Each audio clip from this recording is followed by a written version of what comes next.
میرے محترم بھائیوں اور بزرگوں، یہ کوئی عام واقعہ نہیں، یہ محبت الہی کا ایک زندہ نقشہ ہے۔ ایک تابعی بزرگ ابو ادریس خولانی رحم اللہ دمشق کی مسجد میں داخل ہوتے ہیں۔ وہاں صحابہ کرام رضوان اللہ اجمعین کی ایک محفل لگی ہوئی ہے۔ تقریباً 20 صحابی موجود ہیں اور ان کے درمیان ایک نوجوان بیٹھا ہے، روشن چہرہ، آنکھیں سرمگو، دانت چمکتے ہوئے خاموش بیٹھا ہے۔ جب صحابہ کرام رضوان اللہ اجمعین کے درمیان کسی مسئلے میں اختلاف ہوتا تو سب اسی نوجوان کی طرف دیکھتے، اسی سے پوچھتے اور اسی کی بات پر اتفاق کرتے، سب رک جاتے۔ یہ کون ہے؟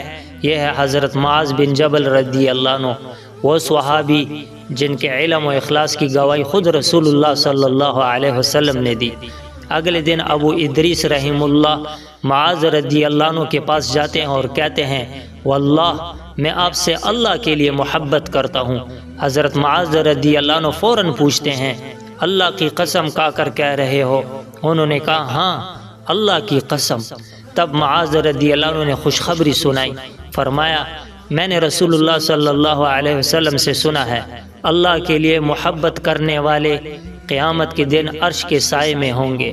جب کوئی سایہ نہیں ہوگا ان کے لیے نور کے ممبر ہوں گے، نبی، صدیق اور شہداء بھی ان کے مقام پر رشک کریں گے۔ میرے بھائیو، یہ محبت کسی دنیاوی فائدے کے لیے نہیں، نہ رشتہ داری، نہ کاروبار، نہ مفاد، صرف اللہ کے لیے۔ پھر حضرت عبادہ بن صامت رضی اللہ عنہ نے فرمایا، میں نے تو اس سے بھی زیادہ بات سنی ہے۔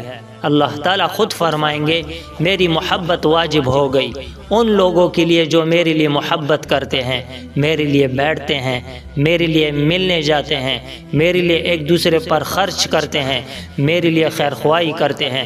میرے بھائیوں، آج نفرت عام ہے، دل دور ہیں، لیکن اگر اللہ کا قرب چاہیے تو اللہ کے لیے محبت سیکھنی ہوگی۔ اللہ ہمیں بغیر غرض، بغیر مفاد کے صرف اللہ کے لیے محبت کرنے والا بنا دے۔